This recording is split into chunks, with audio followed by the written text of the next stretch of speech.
Hi hello everybody, అందరికీ నమస్కారం. అత్తమ్మ హోమ్ ఫుడ్స్కి స్వాగతం. ఇవాళ మేమైతే ఈ బెండకాయ రెసిపీ, ఈజీ రెసిపీ ఎలా చేసుకోవాలో చూద్దాం. దానికి ఇంగ్రీడియంట్స్ అయితే బెండకాయ, తురిమిన కొబ్బరికాయ, ఉప్పు, వెల్లుల్లి, అలాగే కారం అనమాట. ఇవైతే దానికి ఇంగ్రీడియంట్స్ అనమాట. అదైతే వెరీ ఈజీ అనమాట. ఇక ఇప్పుడు ఉప్పు, కారం, అలాగే వెల్లుల్లిపాయ వేసుకొని క్రష్ చేసుకోవాలి. తురిమిన కొబ్బరికాయని అయితే ఇలా మనం గ్రైండ్ చేసుకోవాలన్నమాట. దానికి తగినంత ఉప్పు, కారం అయితే వేసుకుంటే ఈ మిశ్రమం అయితే సిద్ధమైపోతుంది.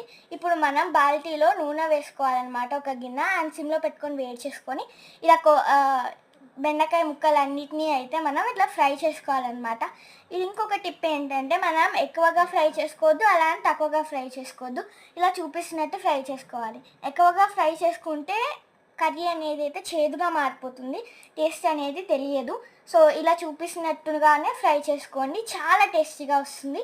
ఇప్పుడు బెండకాయ ఫ్రైలో మనం చేసుకున్న మిశ్రమాన్ని అయితే యాడ్ చేసి చాలా టేస్టీ బెండకాయ ఫ్రై అయితే రెడీ అయిపోతుంది. వేడి వేడి అన్నంలో ఈ బెండకాయ ఫ్రై వేసుకొని తింటే చాలా టేస్టీగా ఉంటుంది. అండ్ ఇంకొక విషయం మీకు చెప్పాలనుకుంటున్నాను ఏంటంటే, చాలామంది వీడియోలు అయితే చూస్తున్నారు కానీ ఎవ్వరూ లైక్ చేయట్లేదు.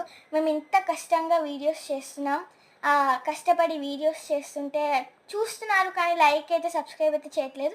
కామెంట్ చేయండి, మీకు ఇష్టమైన ఫుడ్ మేము చేస్తాము. ఆ కామెంట్స్ చదివి. Bye guys.